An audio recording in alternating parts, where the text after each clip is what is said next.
Black Star Network is here. Hold no punches. I'm real revolutionary right now. Support this man, Black Media. He makes sure that our stories are told. Thank you for being the voice of Black America, Roland. Stay black. I love y'all. All momentum we have now, we have to keep this going. The video looks phenomenal. See, there's a difference between Black Star Network and Black-owned media and something like CNN. You can't be Black-owned media and be scared. It's time to be smart. Bring your eyeballs home. You dig?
Tuesday, May 30th, 2023, coming up on Roland Martin Unfiltered, streaming live on the Black Star Network. The recent debt ceiling deal agreement will change access to social programs and start student loan repayments sooner than expected. We'll examine how this agreement will impact African Americans at higher rates, and also what lawmakers are doing to address the concerns. Now, again, it's causing a stir among Democrats and Republicans. GOP members say they're not happy. Some Democrats, progressives say they're not happy as well. That's typically what happens when it's called a compromise. Over the weekend, the 11-year-old boy shot by police in Mississippi spoke out for the first time about his ordeal and how he felt after getting shot. Also, his attorneys have filed a federal lawsuit. Plus, an update on Ralph Yarl, the young African-American shot in Kansas City. He made an appearance over the weekend. A viral video of a white woman harassing two black men over a parking mistake has made the rounds on social media. Her white nationalism was showing. We'll show you that. Plus, in our marketplace segment, we'll speak with Coco Asante, a company founded in 2008 by Ella Livingston, a Ghanaian American who made it her mission to provide chocolate of the best quality using cocoa from her home country. Folks, it is time to bring the funk. I'm Roland Martin Unfiltered on the Black Star Network. Let's go. He's got it. Whatever the miss, he's on it. Whatever it is, he's got the scoop, the fact, the fine. And when it breaks, he's right on time and it's rolling. Best believe he's knowing. Putting it down from sports to news to politics. With entertainment just for kicks, he's rolling. It's on go, y'all. It's Roland Martin, yeah. Rolling with Roland now. He's funk, he's fresh, he's real, the best, you know he's Roland Martin now.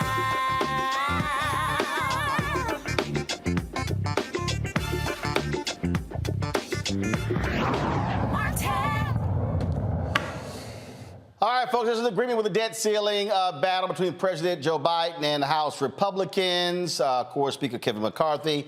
Both of them are proclaiming that it is a good compromise, but the reality is it is going to have an impact on the poor in this country. The deal is going to resume student loan payments, hitting borrowers a month earlier than expected for 43 million Americans. Black women have been the greatest impacted by the student loan debt crisis, with women owning 2/3 of America's nearly $1.5 trillion student loan debt, and black women carrying the highest student loan debt of any racial or ethnic group. In addition to the end of the student loan payment pause, the debt ceiling deal's impact on social programs is also set to change. The bill would add work requirements to get supplemental nutrition assistance programs, Medicaid, and temporary assistance for needy families. Those benefits for people up to 55 years old. Now, it would require states to impose work requirements. They impact, of course, poor and low-income Americans more heavily hit by COVID-19, and people rely on these social programs to make ends meet. Now, here's the whole deal. Republicans are complaining they don't have enough time to read it. Also, some progressives who are saying, hey, we're not signed on to this deal anyway, but the reality is it needs 218 votes. Then you got Senator Lindsey Graham, who's whining and complaining over in the Senate by saying, oh my God, this is going to somehow just destroy the military. When we spend nearly $900 billion already on the military. All right, Sharice Crawford, nonprofit program director, research supervisor, and strategist, joins me in the studio to discuss how this is going to impact SNAP recipients. Of course, my panel, Mustafa Santiago Ali, former senior advisor for environmental justice at the EPA, based in D.C. Randy Bryan, the DEI disruptor, also in D.C. What happened to your shimmy new blouse, Randy? Yeah, I was cracking on you last week. Oh, you dressed like a Link today. Okay. Gotcha. Or an AKA, gotcha. All right, Joe Richardson, civil rights attorney out of Los Angeles. All right, glad to have everybody here. All right, Ms. Crawford, let's talk about this whole deal. All right, so what's the deal here? I mean, look, Biden is saying it could be worse. Republicans are saying we didn't get everything that we want. That's typically what happens. We have a compromise. Yeah, I think the center of all of this has to focus on the American people. And I think that that's where we have to draw the line. The U.S. Department of Agriculture just published their report 5 days ago, stating that the food increase is going to be at 6.5%, up to 7.5%. this year. So if the USDA is telling us that people are going to be hit harder than ever before with the cost of food and the cost of living, then we need to be listening. Well, it goes to show you that I always talk about all the time how Republicans are not necessarily pro-life. When you want to sit here and cut food benefits, I mean, my goodness, that's kind of basic. Well, they need to follow suit. The District of Columbia, congratulations to us. We just published a unanimous resolution that's going to increase the Supplemental Nutrition Act by September 2023. So thank you so much. Councilman Jennings Lewis George was champion for that, along with many of us who have been proponents of making sure that neighbors can have basic human rights like food. Mustafa, we talk about this again, this agreement. I mean, look, the whole deal is just real simple. It's that they've been going back and forth. You've got McCarthy, he cannot depend upon his caucus. You've got the Freedom Caucus already yelling and complaining, and they say, hey, it is worth us defaulting on our debt in order to have these spending cuts. But they were kind of quiet when Donald Trump jacked up massive spending and had tax cuts for the rich. Yeah, I think it was 3 times Donald Trump allowed ceiling to increase. But we find right here where they're so struggle to be able to get the vote. Actually, Mustafa, hold tight 1 second because I'm hearing every other word from you. So let's figure out his audio. I'll go to you on this point, Randy. And look, when you have these negotiations, they always happen. But again, it's amazing how all of a sudden the so-called fiscal conservatives have decided to get real fiscal conservative when they had no problem cutting lots of, first of all, cutting taxes to benefit the rich when Donald Trump was in the White House. Right, that's who they serve. I think they make it very clear that they are there to serve the people that are them, that are wealthy, that are white, and mostly male. And they are not thinking about how, look, they don't care about how these programs and these cuts will affect disproportionately Black and brown people. You know, I'm getting a real kick out of this one here, Joe, and that is they tried to target the IRS in this whole deal. $80 billion, of course, was awarded to the IRS to hire more agents. Okay, now I'm confused. Okay, they were going to hire more agents over the next 10 years to go after the folks who are cheating, who is largely the rich. And isn't the job of the IRS to bring back more money? So if you have a fiscal problem, don't you think it's a good thing to get more money? But to Randy's point, those are largely rich white folks, and they don't want the IRS going after them. It's law and order as long as we're good with it, as long as it's fun to us, and as long as it's not focused towards our friends. Yes, it's common sense that they would get more money if there were more IRS agents collecting things that were out there. But regular folk are already getting hit by the government. We're not cheating that way.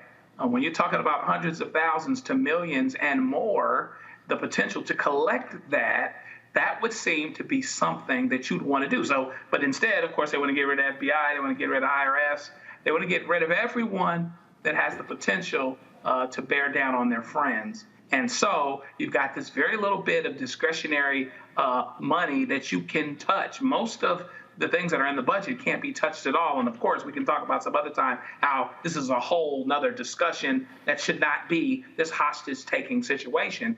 And so now you just want to cut on the regular people. And so here's where you are. I think we got you back. Mustafa, go ahead and finish making your point.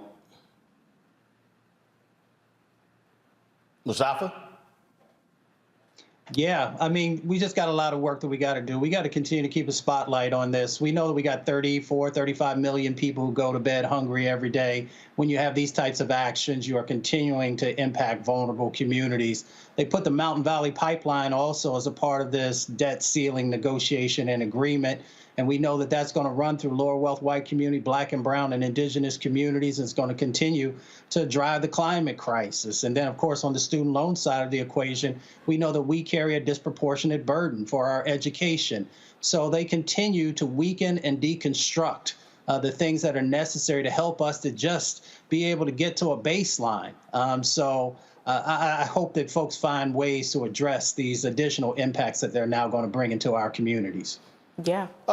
Here's the whole deal, Sharice, though. It still has to be voted on in the House, and then, of course, it also has to go to the Senate, so it's not like, I mean, this is just an agreement between the White House and Kevin McCarthy. Ain't like it's a done deal.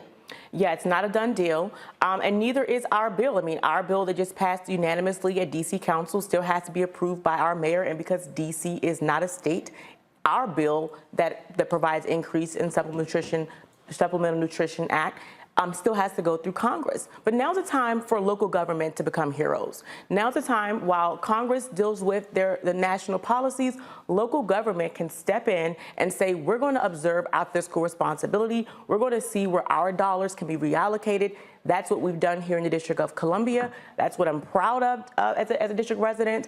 And local government around the country should follow suit while our congressional members are working out larger details.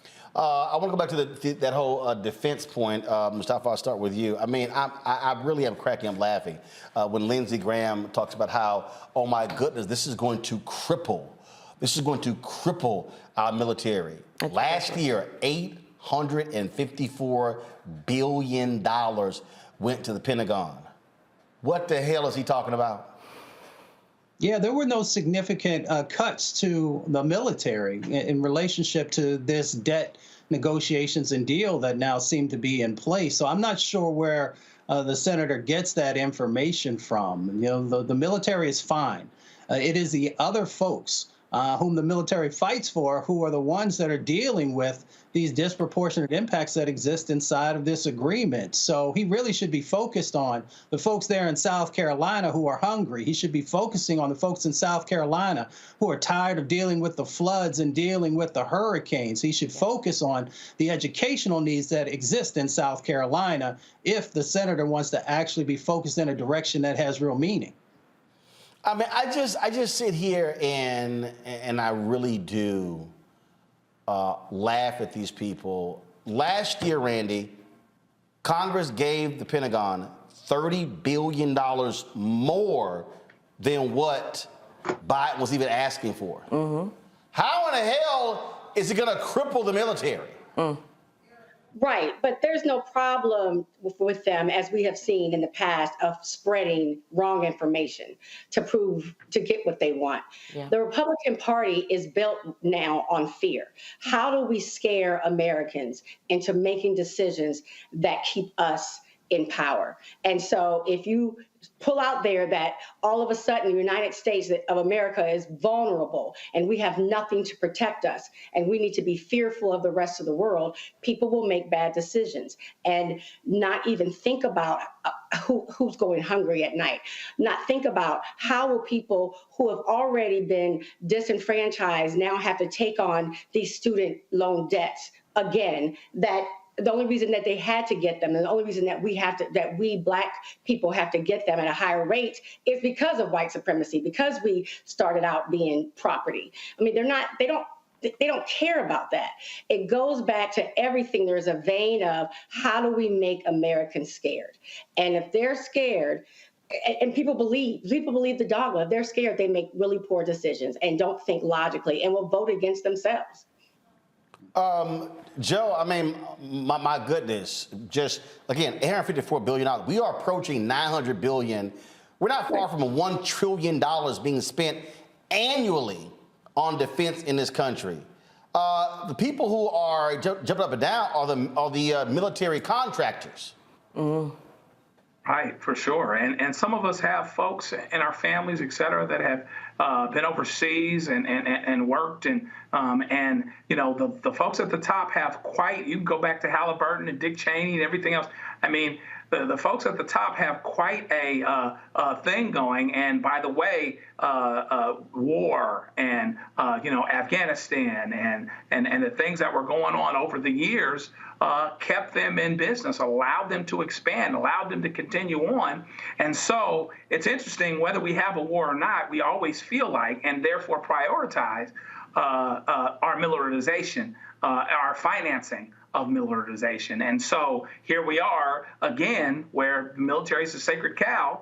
And, you know, everybody wants to feel safe and be safe, et cetera. We all got folks in the service and whatnot. But that being said, you know, when you're passing people that are hungry and homeless to make the point, it ends up being a problem. All right, hold tight 1 second. When we come back, I want to talk about again how much money we actually spend in this country on food. Because you need to understand, you need to juxtapose what we spend on SNAP compared to what we spend on defense.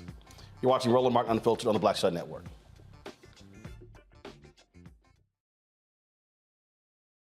Hatred on the streets, a horrific scene, a white nationalist rally that descended into deadly violence. White people are losing their damn minds. As an angry pro-Trump mob storms the U.S. Capitol, we've seen shooting. We're about to see the rise of what I call white minority resistance.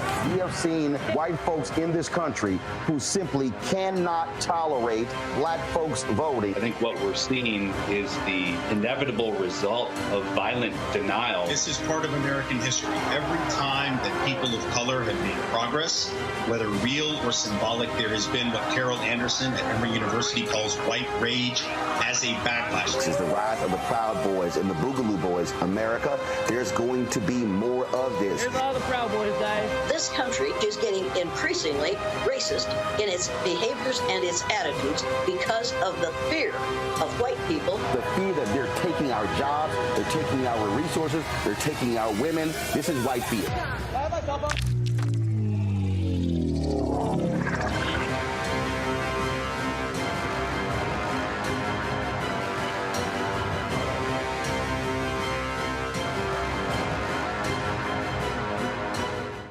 Black Star Network is here. Oh, no punch! I'm real revolutionary right now. Thank you for being the voice of Black America. All momentum we have now, we have to keep this going. The video looks phenomenal. See, this difference between Black Star Network and black-owned media and something like CNN. You can't be black-owned media and be scared. It's time to be smart. Bring your eyeballs home. You dig? Hey, I'm Arnaz J. Black TV does matter, dang it. Hey, what's up, y'all? It's your boy Jacob Lattimore, and you're now watching Roland Martin right now. Stay woke.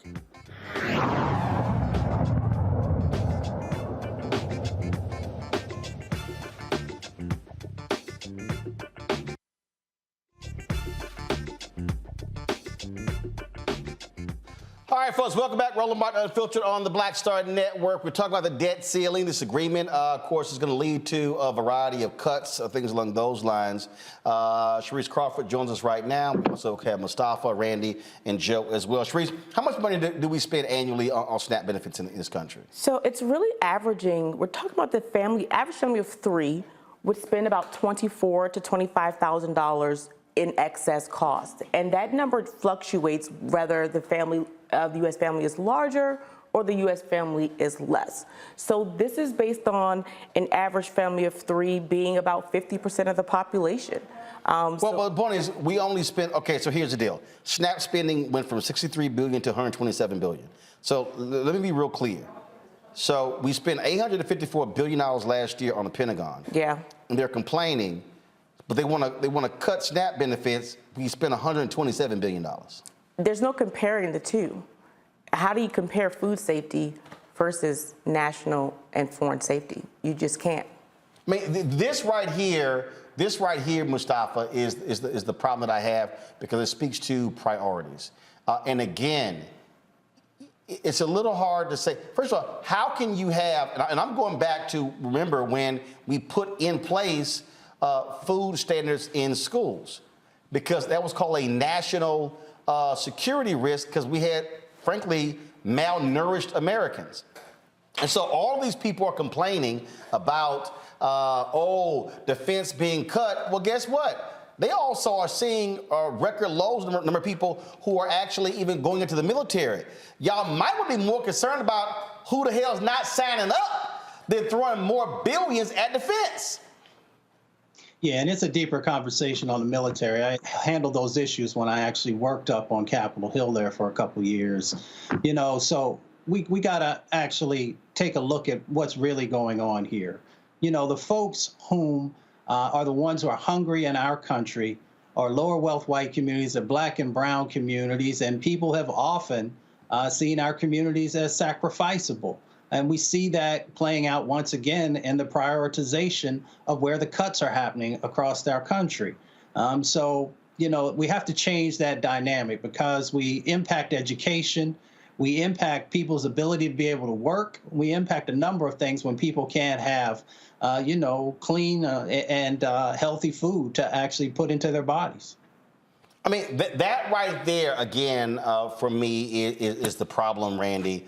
How people don't want to deal with that. Again, this notion that we are not spending enough on defense is crazy. When in the last year of Obama, reports showed that there was 125. I want everybody to hear what I'm about to say.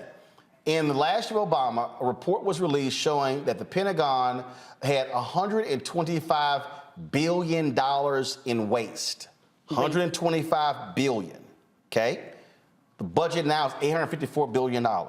If you actually look at what they deem to be waste in SNAP programs, it's about 4%. That's a lot higher waste in the military than it is when it comes to food. But you're talking facts. Facts. And these people don't deal in facts. They deal in propaganda. There's no way they can look at those numbers and truly believe that there's a shortage or be worried about what we're spending in defense. But there's a lot of people that get very wealthy, as someone mentioned earlier, like Halliburton, off of these defense contracts. Also, that's some people love for us to show patriotism through war. And we see it as our country is and as we try to invest in Department of Defense. But even these people walking around with these guns and things, it's seen as the American way. And she's absolutely right. My research is focusing specifically on behavior patterns that deal with food insecurity, behavior patterns that deal with malnourished people. And research is showing that much of the gun violence and the violence we are seeing is directly related to unhealthy and poor health people. So we need to look at our domestic violence as a part of that and allocate resources from the domestic budget for defense to food safety. Joe? Final comment, Joe. Yeah, you know, the problem is it's not politically expedient and politically advantageous to tell the truth and say, here's where our problem is. Let's take care of each other, make sure we're eating, we'll act better, we'll do better, we'll hurt each other less, and we'll be better off for it. But that's not popular to say. Do you expect folks who advocate for the poor to be quite vocal as this thing makes its way through? First of all, it's a 99-page agreement. They got 4 days to read it, and which is a lot fewer pages than that 500-page tax cut Trump imposed. So do you expect the advocates for the poor to try to make changes to this agreement? Absolutely. I mean, not advocates for the poor, advocates for human rights, advocates for human decency are already stepping up because they're showing what the deal is in our local budgets. So they're going to keep applying pressure. They're going to get the pressure from their local voters who actually put them in the seats and not the folks that they're negotiating deals with on the Hill. So absolutely. We're asking everyone needs to step up to make sure that there's equity in food access. All right. We certainly appreciate it, Sharice. Thanks a lot, folks. Going to a break. We come back more on Roland Martin Unfiltered right here on the Black Star Network. Don't forget, if you're on YouTube, hit the like button. Also, download the Black Star Network app, Apple phone, Android phone, Apple TV, Android TV, Roku, Amazon Fire TV, Xbox One, Samsung Smart TV. Also, support us in what we do. Your contribution makes it possible for us to travel this country. So please join our Bring the Funk fan club. Send check-in money orders to P.O. Box 57196, Washington, D.C. 20037-0196.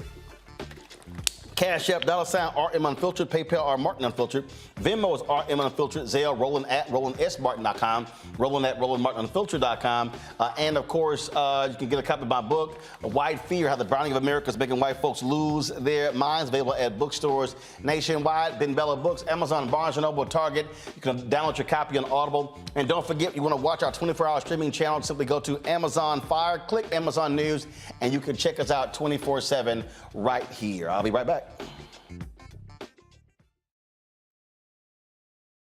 That was a pivotal time. And I remember Kevin Hart telling me that. He's like, man, what you doing, man? You got to stay on stage. And I was like, yeah, well, you know, I'm young, thinking, like, I'm good. And he was absolutely right. What show was you the other time? This was one-on-one. during that time. So you're doing one-on-one, going great. Yeah. You making money. You like. I'm like, I don't need to leave. I don't need to leave from Wednesday, Thursday to Sunday. I didn't want to do that. It was just like I'm gonna stay here. Or I didn't want to finish work Friday, fly out, go do a gig Saturday, Sunday. I was like, I don't have to do that. And I lost a little bit of that hunger that I had in New York. I would hit all the clubs, run around. Sometimes me and Chappelle or me and this one or that one, we go to the Comedy Cellar at 1 in the morning.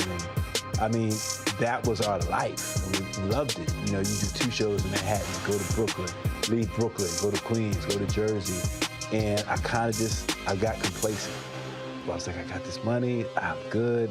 I don't need to go chase that, because that money wasn't at the same level that I was making, but what I was missing was that training. Yes. Was that. And it wasn't the money. It was the money. It was that's what I needed.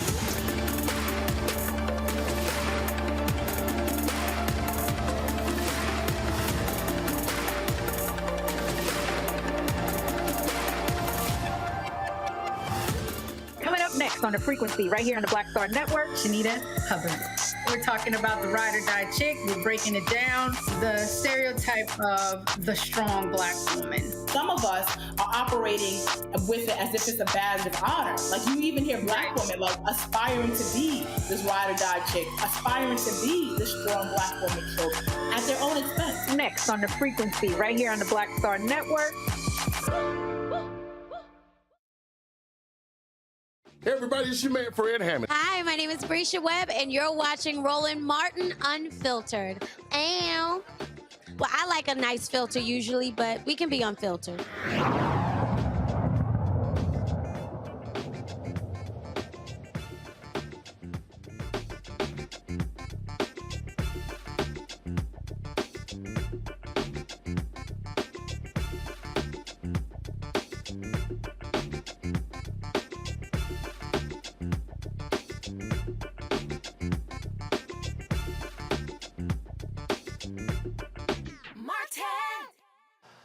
All right, y'all. Texas actually did something good for a damn change. That is, they passed the Crown Act. Texas Governor Greg Abbott signed House Bill 567, also known as the Texas Crown Act, into law on Saturday. Of course, the Crown Act deals with, again, outlawing discrimination based upon hair texture or protective hairstyles associated with race. The bill received overwhelming support in the Texas Senate with 29-1 votes, and in the Texas House, 143-5. Now, remember, Republicans dominate the Texas House, but remember, Republicans in Congress blocked the Crown Act on the federal level, but it was finally passed in the House, but then, of course, the Senate chose not to vote. It promotes inclusivity and respect for diverse hair types and styles. And what gets me, Randy, are these people who say, oh, well, we have enough laws against this. We don't really see this as a problem. Yeah, because you're white. Right. I was just looking at the video of the people who voted, and I'm like, and we expect them to represent us and advocate for us, but I am so happy that the Crown Act passed. It's a shame. I don't think people recognize that it is legal for most states to discriminate against us for the way that our hair grows out of our heads. In most states, the vast majority of states. So, but these steps are important, and I'm happy to see that, we've made at least another small step, particularly in Texas.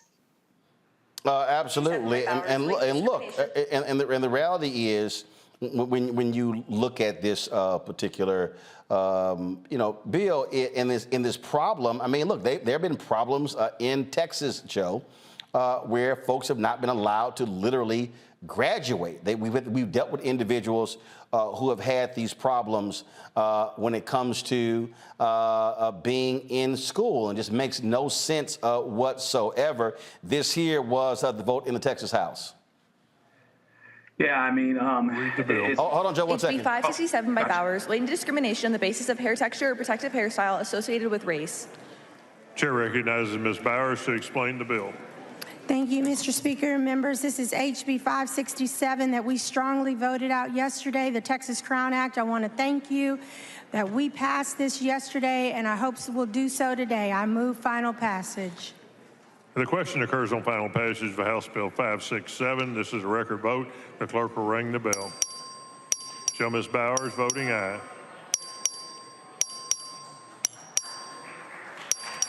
Have all members voted?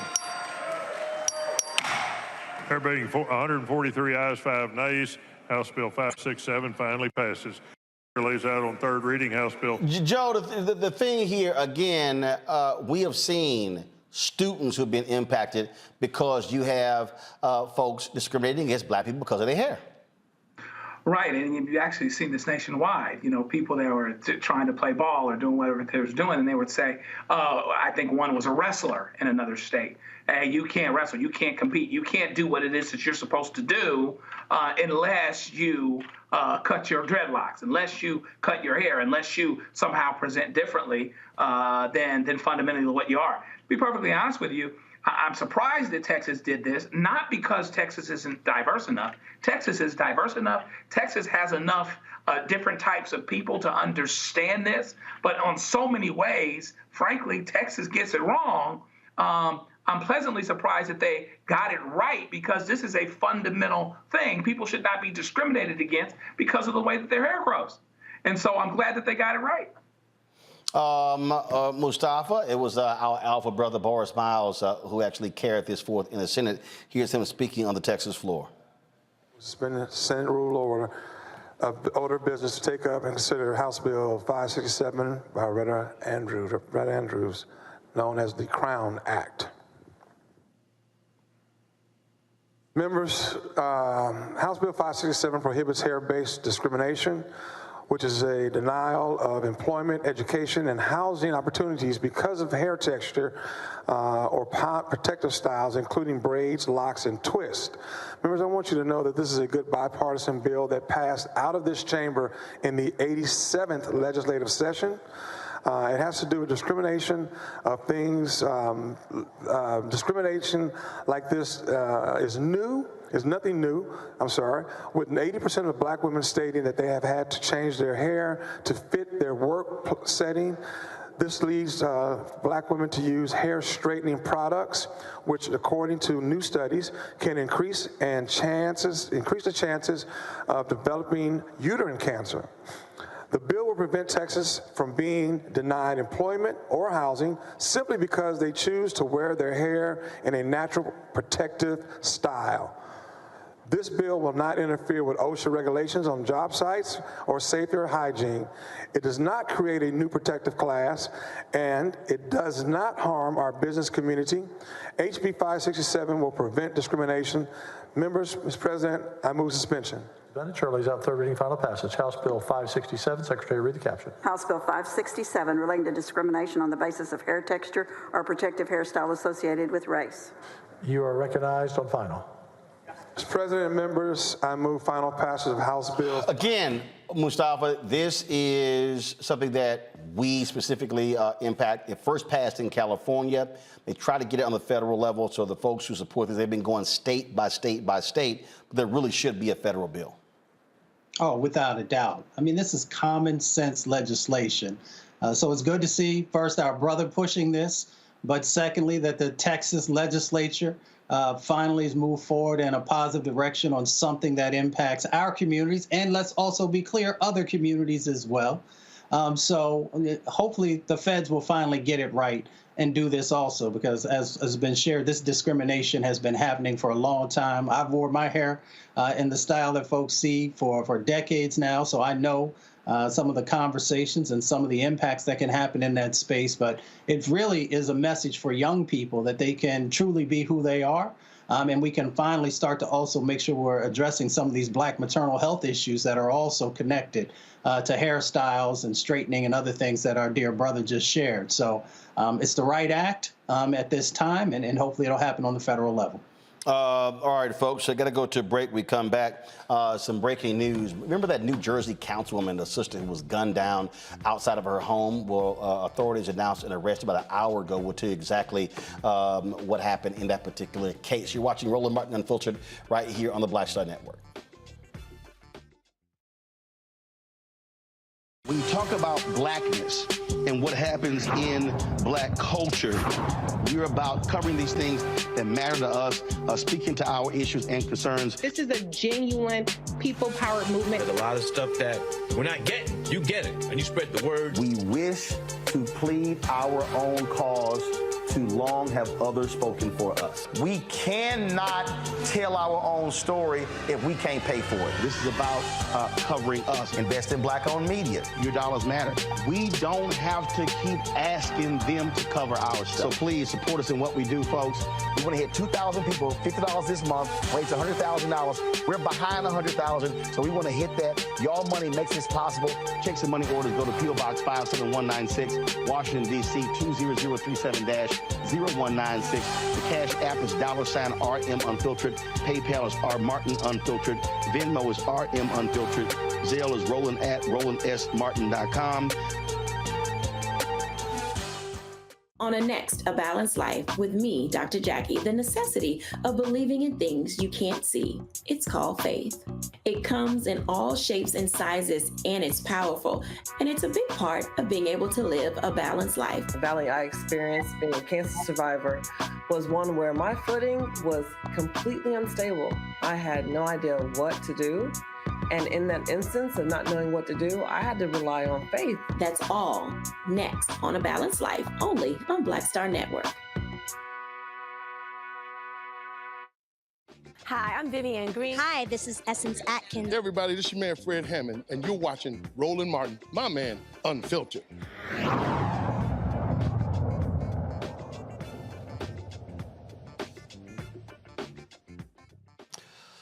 All right, some breaking news out of New Jersey. About an hour ago, authorities announced that a Virginia man has been arrested for his involvement in the death of a black pastor who also was a councilwoman there in New Jersey. This is the Associated Press story right here.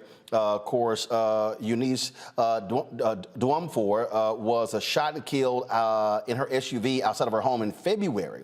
Rashid Ali Bynum, who's 28 years old, of Portsmouth, Virginia, he was actually arrested in the death of the 30-year-old woman. Authorities traced his travels from his cell phone and vehicle location. Apparently, they knew each other from the particular church there. His phone number was actually in her phone as well. They were part of this Prosperity Gospel Church Champions Rural Assembly, as well as the related church, the Fire Congress Fellowship, which has a branch in Virginia. No word on exactly why this actually took place. But again, they don't know, as you say here, beyond that, he did not know the nature of their relationship, and the prosecutor declined to discuss a possible motive. And so it is an arrest in that particular case. You might remember she was a Republican councilwoman there in New Jersey. And again, people were shocked and stunned at her death when she was actually gunned down. Her 11-year-old daughter heard the gunshots as she was pulling up to the home. And again, this 28-year-old man out of Virginia, he has been arrested in connection with her death. Certainly a sad story there. Folks, let's talk about Mississippi, where we had the attorney on the other day with an 11-year-old young kid who was shot by a cop in Mississippi. Well, today, Carlos Moore actually went to federal court and filed a lawsuit on behalf of the family in that particular case. And the 11-year-old gave an exclusive interview to ABC News. And then when Greg shot me, I did this to my chest. It feels like a taser, like a big punch to the chest. That's what it feel like getting shot. And do you remember where your mom was at that time? Did you collapse? Did you fall down? Mm-hmm. She was outside. And then I ran to my mom. Mom, and then so I was bleeding from my mouth. And then I would just remember singing a song. And what song were you singing? No weapon formed against me shall prosper. Absolute miracle that he is alive. Again, this is what Carlos Moore posted on social media. Headed to file a federal lawsuit today against the city of Indianola Chief Ronald Sampson and Officer Greg Capers for shooting my 11-year-old unarmed client named Adirian Murray on May 20th. Justice is within reach. It is absolutely, stunning, Joe, that young kid is able to talk about that shooting, where, again, he called the cops because of a domestic disturbance. Joe, hold on, I think you're on mute. Guys, turn his mic up. Let's go. Go ahead, Joe. Can you hear me? Yes, now we got it. Yeah, once again, you're dealing with the adultification of a young black boy. Is what he was, what he is. He's 11 years old. He's young, and he comes out compliant. He's the one that called the police, and he finds himself shot. It's absolutely incredible, but he is a miracle. This is why you see miracles. The gifts and the callings of God are without repentance. And so he'll have nothing to repent about, because I think that he'll live a long life and he'll do some wonderful things. But meanwhile, back at the ranch, I'm glad the lawyer is suing them now, suing them hard, suing them well, and suing everybody up and down the line, because there's no reason that this young brother should have gotten shot in this particular instance by the police that he called to help him be safe. This is what I keep saying to folks that we have to deal with, Mustafa, and unfortunately, look, we got to be as aggressive in going after these police departments and going after these officers personally than anyone else to get change. Yeah, well, my grandmother says when you know better, do better. Many of these police departments, some of these police officers continue to not do the right thing, so they have to be held accountable just like each and every one of us would be. And, you continue to break trust. And when you break trust, that means people are not going to pick up the phone when they actually need you. People are not going to, rely on you to keep them safe. And we continue this spiral. We just got to change this dynamic. I'm so glad that young man was able to survive. Because the mental impacts of being shot are going to follow him throughout his life. So I hope that folks will make sure that the resources and the tools that he's going to need and the therapy he's going to need continue to be in place. Randy? Who do our children have to call? I mean, you think about, you raise your children and say, if there's an issue, you can call 911, or if you see a police officer, ask for help. But he did that. The 11-year-old child did that and was shot for no reason. And guess what? The police officer who shot him is on paid leave. He is on paid leave. So it's infuriating. It's infuriating. It is. Now, speaking of infuriating, have y'all seen this video? It was a black woman on an airplane, and she was sitting next to this guy, and he decided to, let's just say, tweet a few things. Text a few things. And what he didn't realize was that she could see what he was typing. Now, what then happens is, about 4 hours go by, and she was like, you know what? I really need to say something to this fool. And she did. And of course, what she had to say went viral when she decided to jam homeboy up. Let me see, I want to pull up this video because, man, talk about it got real uncomfortable on the it got real uncomfortable on the plane. But see, here's the thing for me whenever I see this. Okay, so she busts the guy, and then you hear him saying, "Ooh, I'm sorry," and she wanted to let him know that, yeah, I see what you're doing here. I see what's going on. And again, you know, she confronted him, and I was with 100% because I'm telling you right now, if that had happened to me on the airplane, yeah, it would have got jumped on. I'm gonna pull the video up in a second, but I don't understand these folk, again, who love to show their racism. And he made it, the comment that he made, Mustafa, was having to sit between a big black woman and these gay people on the plane, and actually said they should raise the prices. You know, people's foolishness has no bounds, if you will. And that's why you got to put people on blast, put a spotlight on racism and racist individuals so that the world can see exactly who they are. And so that the repercussions that also come from your foolishness, from your bigotry, is also out there. And in many instances, folks lose their jobs, they lose the respect of folks around them, and rightly so. This is the actual, let's see here. We'll make sure this is the right video here. Y'all, check this out.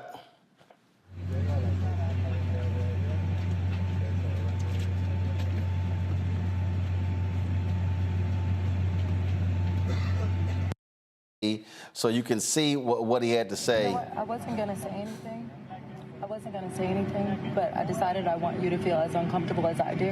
And I want you to know that I saw your text messages and I think you're disgusting. What text message? You know exactly what I'm talking about. I'm not going to repeat it because everybody doesn't need to know, but I want you to know that I know. I saw you and I think that you're disgusting. You don't have anything to say to that, right? Yeah, I didn't think so. And speaking of, yeah, you should. And speaking of airlines weeding people out, maybe if they raise prices, you know, maybe you wouldn't be able to afford to sit with your family. That way they don't have to sit next to black people. Okay? Okay. Yeah. No, yeah, you don't have to be sorry to me. You're sorry because I saw it. But I want you to feel as uncomfortable as I do sitting next to you. Uh-huh. You should be. Hey, these folks love showing themselves, Randy. And I love that the sister woman called him out. I tell people, make racism costly, either to their egos or to their pocket, but don't let them be comfortable with showing out. Joe, I would assume you agree. Oh, yeah, no doubt about it. And she did it real classy-like. Didn't call the stewardess, didn't call anybody else, didn't call the air police, as it were. Just let it know. Listen, I see you and I hear you, and you ain't nothing, and it's not a secret. And so I like that. She did it real good. Mic drop. You know, and again, look, these folks sit here and they do these things, and again, they show themselves repeatedly. And look, I'm all about utilizing the device. And so I just want to let y'all know again, I just want to give y'all a tip. So if y'all are confronted, if y'all have to deal with these crazy racists, so I want y'all to shoot this direction. Okay, I want you to shoot horizontal or landscape, so that way it fills the whole screen up. Otherwise, go back. Otherwise, when you shoot, you know, when you shoot like this, well, it looks like that. You know, so that way, we need to get all of their stuff in the screen so we can see exactly what they're posting. So you see right here how she, you know, how they froze it. So yeah, just a little tip, y'all. Just go ahead and just shoot horizontal landscape. All right, I gotta go to a break, and here's the deal, y'all. It's a couple of videos we're gonna show y'all, which I mean are absolutely crazy. One of them, this white attorney in New York. Why does he snatch the wig off of a sister's head? Walking down the street, he just snatched the wig. He ain't got a job today. Then you got a white woman mad because somebody parked for 30 seconds and she decided to block them in her car. Then folks are really outraged over some Juneteenth banners in South Carolina with white people on the banners. All these stories absolutely mind-boggling, and we're going to talk about them right here on Roland Martin Unfiltered, right here on the Black Star Network. Don't forget YouTube. Hit that like button, y'all. We should want to go over 1,000, the 1,500 likes every single show. Also, download the Black Star Network app, Apple phone, Android phone, Apple TV, Android TV, Roku, Amazon Fire TV, Xbox One, Samsung Smart TV. Join our Bring the Funk fan club. Send your check and money orders to P.O. Box 57196, Washington, D.C. 20037-0196. Cash App $RM Unfiltered. PayPal R Martin Unfiltered. Venmo is RM Unfiltered. Zelle Roland at RolandSMartin.com. Roland at RolandMartinUnfiltered.com. We'll be right back. Next on the Black Table with me, Greg Carr. We welcome a towering intellect, activist, master theorist, prolific author, and unstoppable firebrand for change. The one and only Dr. Errol Henderson joins us to talk about his new book, The Revolution Will Not Be Theorized, Cultural Revolution in the Black Power Era. And this is what's going on in so much of academia and in some movement circles is an anti-Black nationalism. It's an hour of power that you don't want to miss. That's right here on the Black Table on the Black Star Network. I'm Deborah Owens, America's Wealth Coach, and my new show, Get Wealthy, focuses on the things that your financial advisor and bank isn't telling you, but you absolutely need to know. So watch Get Wealthy on the Black Star Network.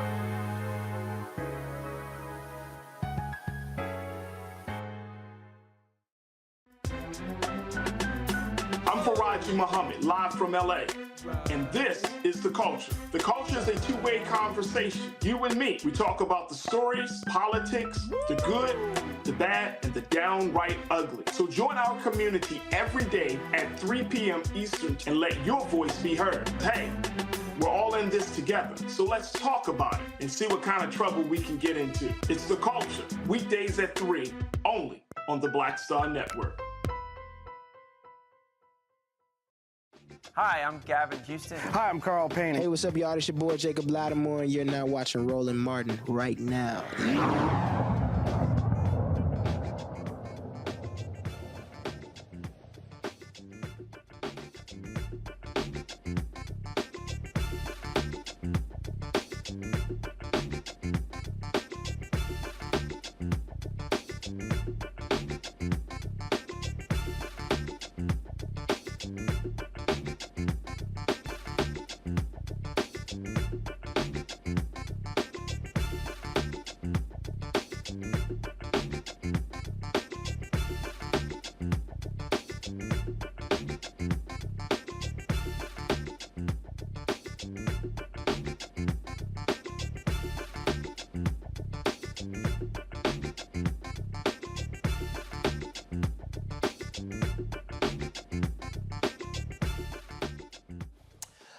I keep telling y'all there are some absolutely crazy and demented people in this country who just do stupid stuff, but you have to let stupid people do stupid stuff so when they lose their job, Black people can apply for the job. So there's this singer in Brooklyn named Lizzie Ashley.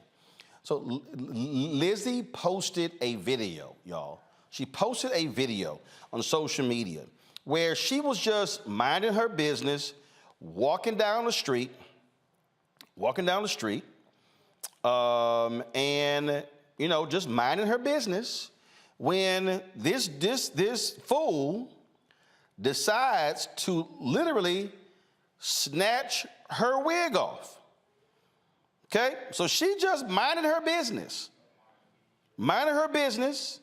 walking down the street, and he just snatched her wig off. Now, she posted this video on social media. It's gotten just hundreds of thousands of views since she posted the video. So let me go ahead and get it ready here. All right, so y'all, this is what she posted on TikTok. Reason? For what reason? For what reason did you take my wig off? Because what made you think that was the good thing to do? What made you think that was the good thing to do? Please. For what? For what? Why did you do that? What makes you think that that's okay? In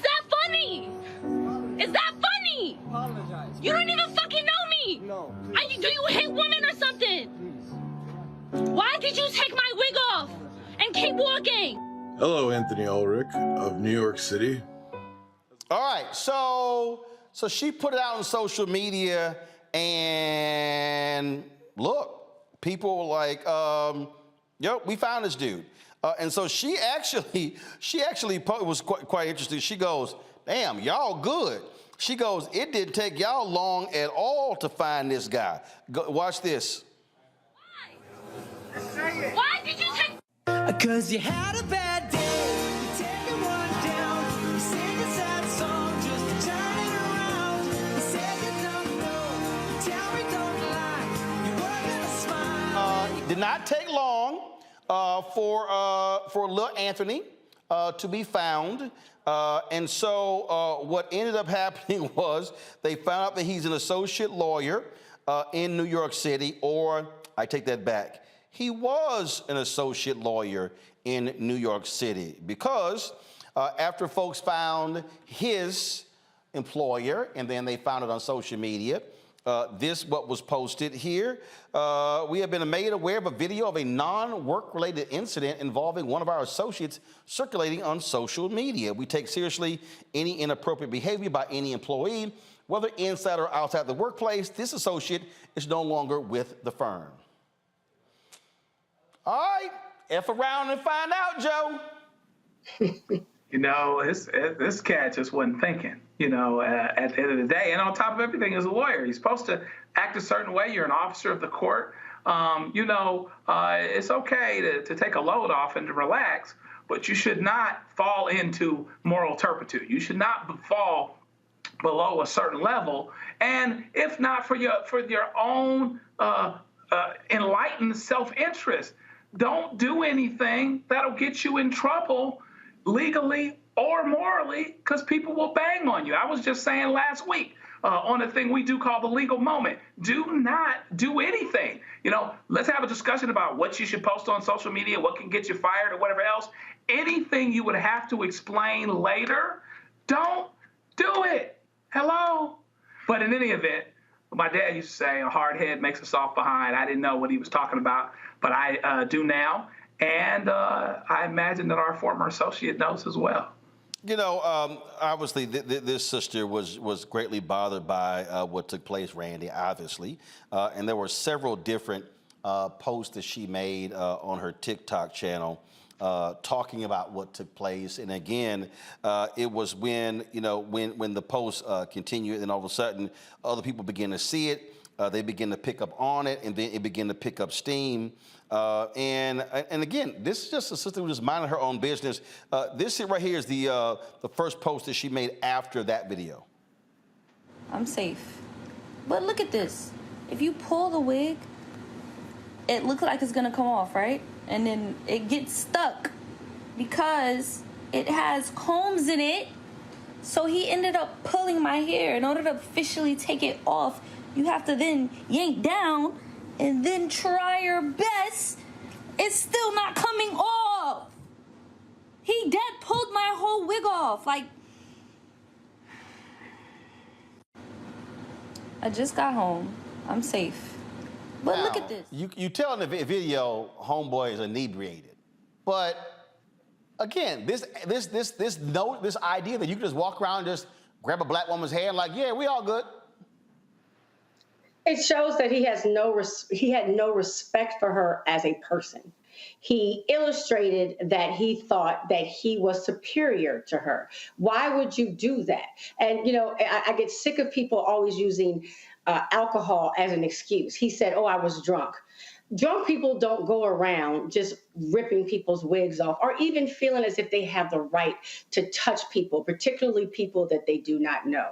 So I am happy that the law firm dealt with him swiftly. And I'm particularly happy that that sister recorded her reaction and what happened. There's power in recording these days. Indeed. And this is what she said after his identity was determined. Everyone, because I know people are writing like, yo, I did this, I did that, I did this. Yo, I appreciate y'all. Like, I did not go to waste. I did every single thing that certain people told me to do. I can't go into too much detail. But Tuesday, I will take action. Today's a holiday, so have a good day, guys. Peace, peace. Thank y'all. At this here, I am unable to say more at the moment as I move forward legally. I appreciate everyone who identified, called, and emailed. Once I receive an update, I can share, trust, and believe I will. Thank you again. Mustafa, a lot of we were talking about the Crown Act just a little bit earlier, and what folk don't get is you got these folks out here who just believe they can just walk up to black women and touch their hair. And like this, I'm fascinated by it. I can give you numerous examples of folks who have had to deal with that over and over and over again, because you got these folks who just are stuck on stupid and think that they can just. In fact, Rachel Ponder, I'm gonna find this here. She posted something on TikTok. Same thing, where this guy wanted to just pat her head. And she was like, "Do you think just pat me like I'm some damn pet?" Well, you know, there's a long history in our country of white folks being fascinated with black people's hair and having all this mythology around our hair, wanting to rub our scalps for luck. And a number of other things. And that goes back to that whole privilege thing of thinking that you have the right to be able to do whatever comes into your mind in relationship to African-American people. And this is just another example of power and privilege. And this individual believing that there would be no ramifications for his actions, and he was incorrect. Albert Einstein said there are two things that are infinite: the universe and human stupidity. And he said, I'm not too sure about the universe. And this individual just showed that human stupidity is rampant, unfortunately, for some folks. All right, folks. So I was telling about Rachel Ponder, a young woman I know in Atlanta. She posted this on her TikTok page. To pat my hair, and I was just hella confused because I'm like, is this man this dumb, where he is just culturally unaware of the dynamics that exist between white people and brown people? Like, what the hell? And so I'm going back and forth with him. I'm like, yo, no, I don't let nobody touch my hair. And then he goes, oh, okay, I see how it is. I see his tone changes. I see he sits down. Mind you, he's drunk. He's got a beer in his hand. And then he says this: don't worry, I'm gonna get to touch it anyway soon. It took everything within me now to blow the fuck up. Like, I'm talking like my whole body was just like on fire. On fire. Coming over my spirit. And I was like, no, the hell you won't. And I walked inside. Now, I was shaking. I was angry. I didn't feel like getting up on the mic to sing no more. I'm like, fuck this shit. And it reminded me of this video I saw yesterday. Sir, for what fucking reason? For what reason? For what reason did you take my wig off? Because what made you think that was the good thing to do? What made you think that was the good thing to do? That man has been found. TikTok, Black Twitter did their thing. But to have that happen less than 24 hours, I was a little triggered. Like, the whole thing, it just was upsetting. And it made me also realize, I'm like, yo, does the black friend know he like this? Or the black friends, because one of them had left. But do they know he's like this? And I feel like one of them does, the best friend. I feel like he does, because you too comfortable. You're way too comfortable. And it reminded me of the Fresh Prince episode where Carlton is in a locker room and his best friend is saying the N-word all willy-nilly, and Will walks in and basically has to check the fuck out of them. So it's like this. I don't care what y'all do in private, but make sure when you get in public, you check yourself. Have some decorum. Because, baby, you'll get yourself hurt. Yes, y'all. So he asked to pat my hair. They gonna roll up on a wrong black woman who will be with somebody, and you just want to reach out and touch their braids or their hair, and it's gonna get real fast. Oh, Sorry. Yeah, it is going to get real fast. He's really lucky that somebody didn't jump on him. And by the way, from a legal standpoint, that's assault and battery. It's a harmful and offensive touching.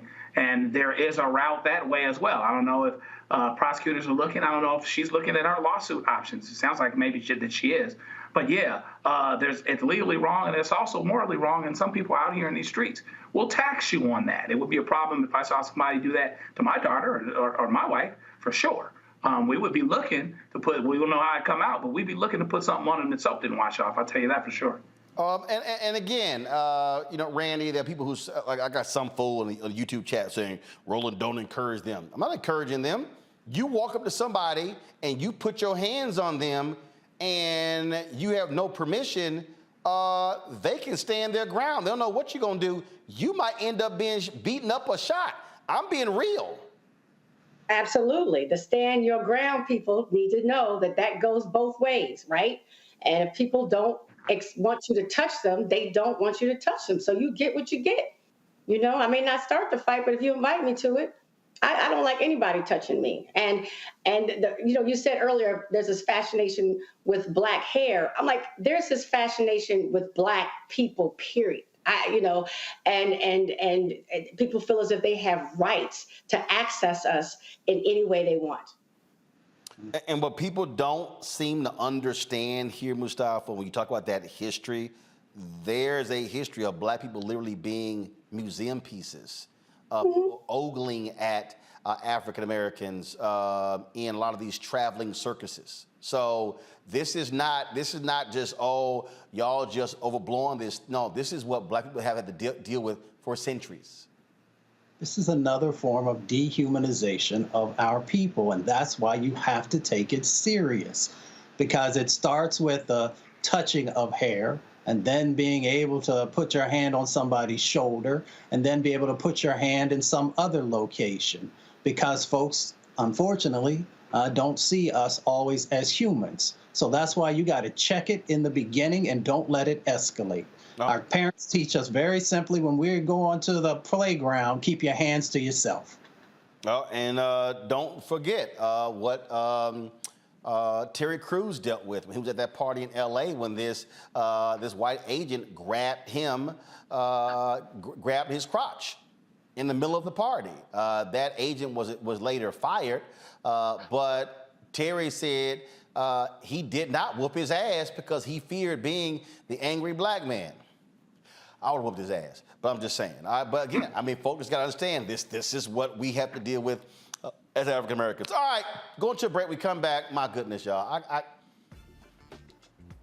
Okay, I'm a native Texan, and so now that Juneteenth is a federal holiday, I think we're gonna have to explain to some people how we are supposed to act and behave about Juneteenth, especially some clueless ass people in South Carolina. Wait until we break this story down for y'all. That's next. Roland Martin Unfiltered, right here on the Black Star Network.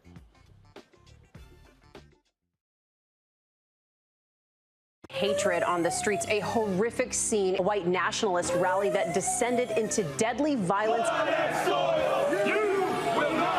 White people are losing their damn minds.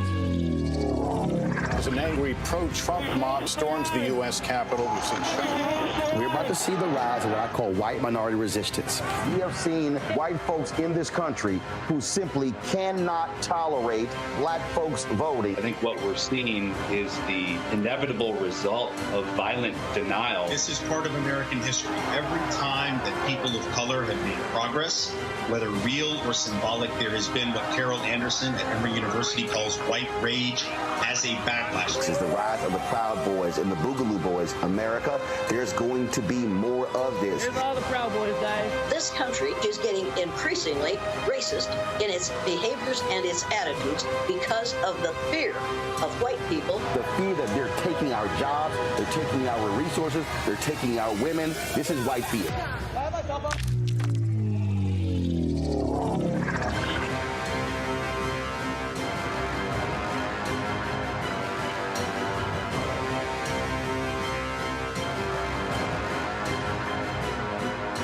Black Star Network is here. Oh, no punch! I'm real revolutionary right now. the voice of Black America. All momentum we have now, we have to keep this going. The video looks phenomenal. See, there's a difference between Black Star Network and Black-owned media and something like CNN. You can't be Black-owned media and be scared. It's time to be smart. Bring your eyeballs home. You dig? Hey everybody, it's your girl Lunel. So what's up? This is your boy Earthquake. Hi, I'm Chaley Rose, and you're watching Roland Martin Unfiltered.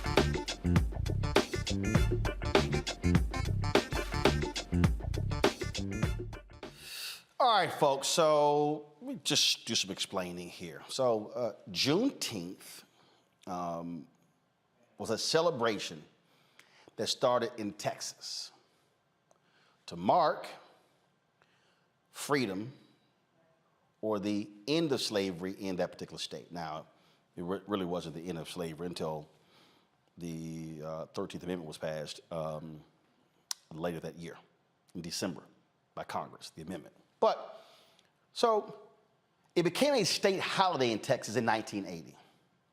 Now, I'm born and raised in Texas, so we've celebrated Juneteenth my entire life, okay? It's about freedom. Freedom, okay? For Black people, okay? It is the only annual holiday or event that actually even acknowledges the reality of slavery in the United States. All right, that's what it is. So things got a little interesting in South Carolina. When in Greenville, this brother decides to have this event, okay? So they erected some banners in South Carolina. Now we're talking about South Carolina, y'all. That was the first state to secede from the Union because they wanted to keep slavery. So out of anybody, they really wanted to keep slavery. So here are the banners that went up in this city right here. So you see these banners, you got a couple smiling white folks, Juneteenth, and it says an upstate, drop the lower third, please. An upstate celebration of freedom, unity, and love. And so you see, now go back to the other one, because I want you to see the website, because the website is, go back to the other, it's Juneteenth, JuneteenthGVL.org, JuneteenthGVL.org. And so obviously that is for Greenville. Well, let's just say that, you know, when those banners got posted, a lot of folks are like, what the hell is this? What the hell is this?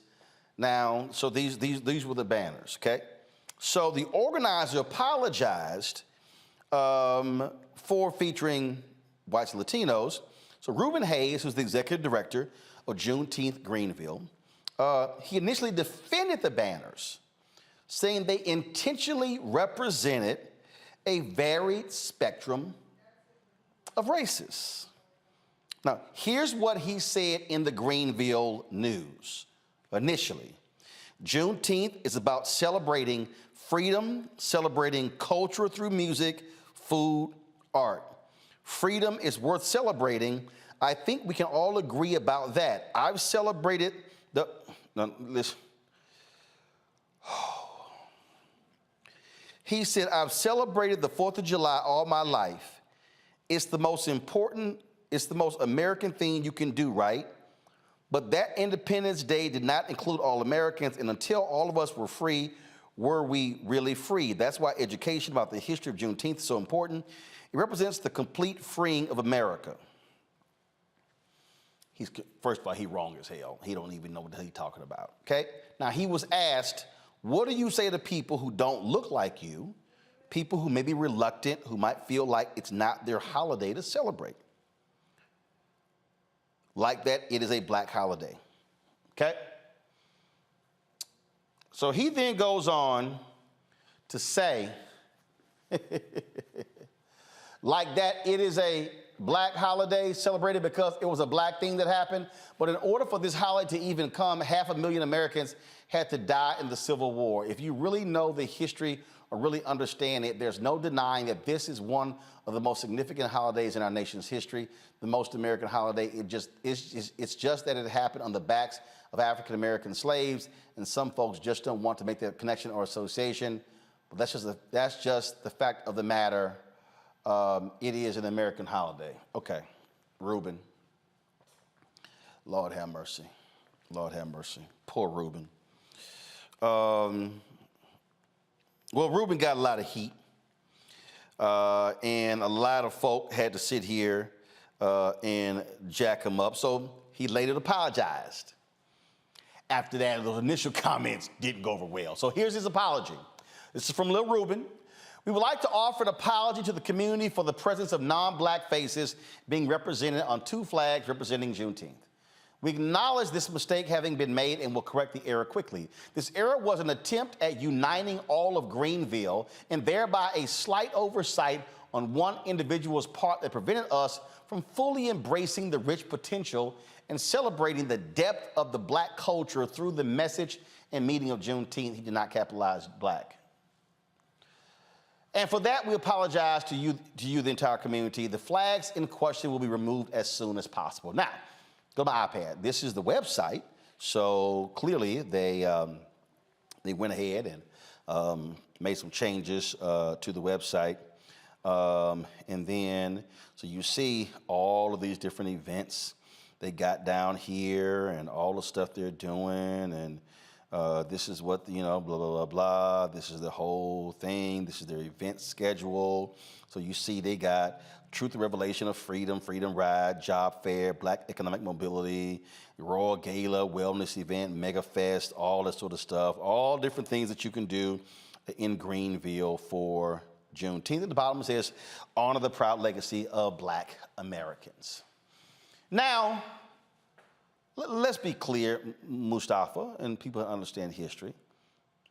There were white folks, there were abolitionists, there were people who fought slavery, there were people who absolutely believed in freedom for the people who were enslaved of African descent. But what people need to understand is that now that Juneteenth is a national holiday, I really need a lot of black folks in other parts of the country to maybe come holler at us in Texas to learn how Juneteenth is to be celebrated, so they don't screw up this nonsense again. Yeah, that would probably be to everyone's benefit. You got to be careful also the commercialization that begins to happen to holidays. And when that begins to happen, people then want to make sure that that everyone can feel like they played a significant role in whatever that particular holiday may have been. And even though, as you said, there were abolitionists and other white brothers and sisters who helped, the formerly enslaved folks to find freedom, representation matters, and the representation should actually be our faces, our successes, our challenges, as the narrative that's going on, and not. We got to be really careful with the whitewashing that often happens in these situations. See, this happened last year, Randy. You're the DEI disruptor. So this happened in Arkansas, where there was a Juneteenth Soul Food Festival and Market. And it featured the hosts, Rex Nelson, Heather Baker, and David Bazell. And this was in Little Rock, too. So I'm just saying, Randy, again, as a native Texan, as somebody who has celebrated numerous Juneteenths in my 54 years, Arkansas, that's not quite how you might want to celebrate Juneteenth. I can't help but to laugh because it's just so ridiculous. And this happens every year. We know we're going to see some product that you roll out for Juneteenth that's going to be just an embarrassment. And But the sad part is, or the interesting part is how the default is to center white people. White people don't want to be left out of anything. And so that you would advertise about Juneteenth using a white couple, like that there's no correlation whatsoever. So it just shows our propensity for to lean toward white-centeredness. And his earlier statement, I read a statement that he said earlier about they wanted to ensure that they were being inclusive. And people don't understand that DEI or any efforts around diversity and inclusion came from repairing something. It fixes a problem because most things are already majority white. So you look to diversify, right? You look to include other people and make sure that they feel safe and comfortable and seen. It was not designed to ensure that white people felt included in every story, in every event. Not saying that they cannot participate in it, but they certainly shouldn't be the center of it. And so if y'all want to understand, again, the folk who don't understand this. So last year, CNN did this broadcast on Juneteenth from the Hollywood Bowl. It was a concert. So this year, now I want y'all to check this out. So this is what CNN announced. Live Nation Urban, live from the Greek Theater, Juneteenth, a global celebration for freedom. And so they're gonna simulcast this on OWNs, being produced by Live Nation Urban and Jesse Collins Entertainment. And you see right here from the Greek Theater in Los Angeles, the concert with acclaimed music icons, including Miguel, DeVito, Jodeci, and more to air worldwide. They got SWV, Coy Leray, it's gonna be Questlove, now, so allow me to unpack this, okay? Okay? So here's what I need people to understand about Juneteenth. And so this is the education for black people. Our celebrations in Juneteenth were not solely parties. They were not solely concerts. It was a continual quest for freedom. So when we had Juneteenth events in Houston, we had concerts, barbecues, voter registration, political education, economic education. It was a cornucopia of things because it wasn't just a big old party. Second of all, what CNN gets completely wrong, Juneteenth, a global celebration. Juneteenth ain't global. Let me say it again, CNN.